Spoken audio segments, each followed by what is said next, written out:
Chapter 8, Long Walk to Water, starts on page 45 and starts off with the girl, of course. Southern Sudan back in 2008, 6 years ago. It was like music, the sound of Akira's laugh. Naya's father had decided that Akira needed a doctor. So Naya and her mother had taken Akira to the special place, a big white tent full of people who were sick or hurt with doctors and nurses to help them. After just 2 doses of medicine, Akira was nearly her old self again, still thin and weak, but able to laugh as Naya sat on the floor next to her cot and played a clapping game with her. The nurse, a white woman, was talking to Naya's mother. Her sickness came from the water, the nurse explained. She should drink only good, clean water. If the water is dirty, you should boil it for a count of 200 before she drinks it. Naya's mother nodded, like head up and down, that she understood, but Naya could see the worry in her eyes.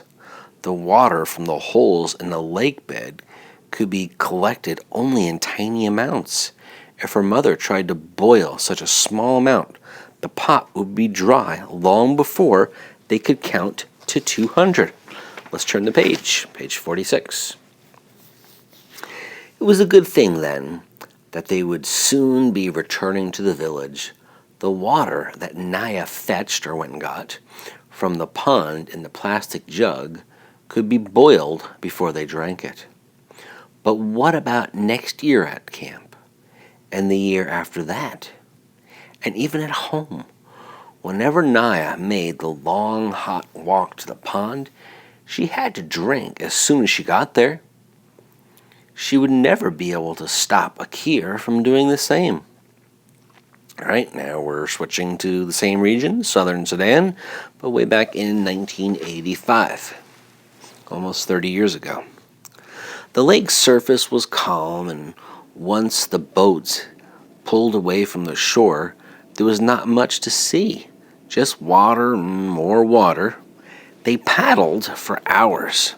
The scenery and motion were so monotonous, that means boring, that Silva might have slept, except he was afraid that if he did, he might fall over the side. He kept himself awake by counting the strokes of Uncle's paddle and trying to gauge how far the canoe traveled with every 20 strokes. Finally, the boats pulled up to an island in the middle of the river. This was where the fishermen of the Nile lived and worked. Salva was amazed by what he saw in the fishing community. It was the first place in their weeks of walking that had an abundance of food. Abundance means a lot. The villagers ate a lot of fish, of course, and hippo and crocodile meat as well. But even more impressive were the number of crops they grew: cassava, sugarcane, yams. It was easy to grow food when there was a whole river to water the crops. None of the travelers had money or anything of value to trade, so they had to beg for food. The exception was Uncle. The fishermen gave him food without having to be asked. Salva could not tell if this was because Uncle seemed to be the leader of the group or because they were afraid of his gun. Uncle shared his food with Salva, a piece of sugar cane to suck on right away, then fish that they cooked over a fire, and yams roasted in the ashes. The sugarcane juice soothed the sharpest edge of Salva's hunger. He was able to eat the rest of the meal slowly, making each bite last a long time.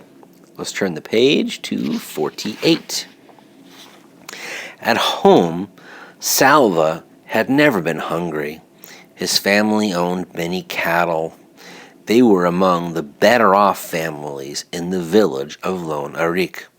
They ate mostly porridge made of sorghum and milk. Every so often, his father went to the marketplace by bicycle and brought home bags of beans and rice. These had been grown elsewhere because few crops could be raised in the dry, semi-desert region of Lun Arik.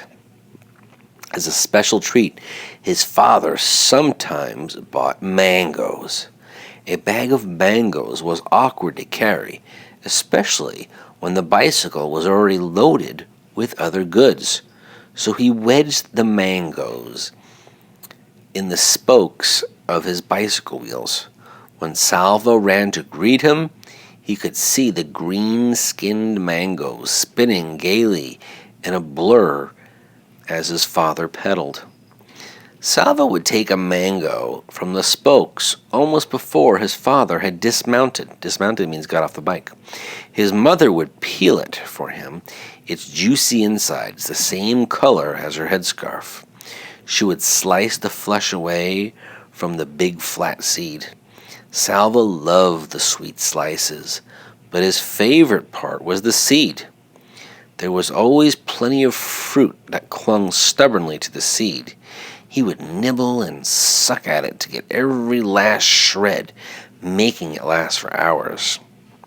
There were no mangoes among the fisherman's great stores, but sucking on his piece of sugar cane reminded Salvo of those happier times. He wondered if he would ever see his father riding a bicycle with mangoes in its spokes. As the sun touched the horizon, the fishermen abruptly, that means all of a sudden, went into their tents. They weren't really tents, just white mosquito netting hung or draped to make a space so they could lie down inside. Not one fisherman stayed or talked or ate more or do anything else. It was almost as if they all vanished, disappeared, at the same time.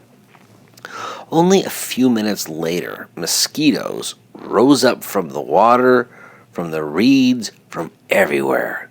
Huge dark clouds of them appeared, their high-pitched whine filling the air. Thousands, maybe millions of hungry mosquitoes massed so thickly that in one breath Salvo could have ended up with a mouthful if he wasn't careful.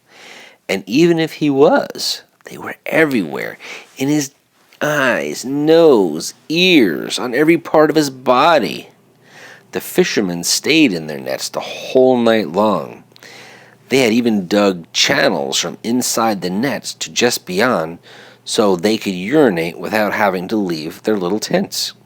It didn't matter how often Salvo swatted at the mosquitoes. Let's go to page 50. Or that one swat killed dozens at a time. For every one he killed, it seemed that hundreds more swarmed in to take its place. With their high singing whine constantly in his ears, Salvo slapped and waved at them in frustration all night long. No one in their group got any sleep. The mosquitoes made sure of that. In the morning, Salvo was covered with bites. The worst ones were in the exact middle of his back, where he couldn't reach to scratch. Those he could reach, though, he scratched until they bled. The travelers got into the boats one more time to paddle from the island to the other side of the Nile. The fishermen had warned the group to take plenty of water for that next stretch of their journey. Salvo still had the gourd that the old woman had given him. Others in the group had gourds too, or plastic bottles, but there were some who did not have a container. They tore strips from their clothing and soaked them in a desperate attempt to carry at least a little water with them. Ahead lay the most difficult part of the journey, the Akabo Desert.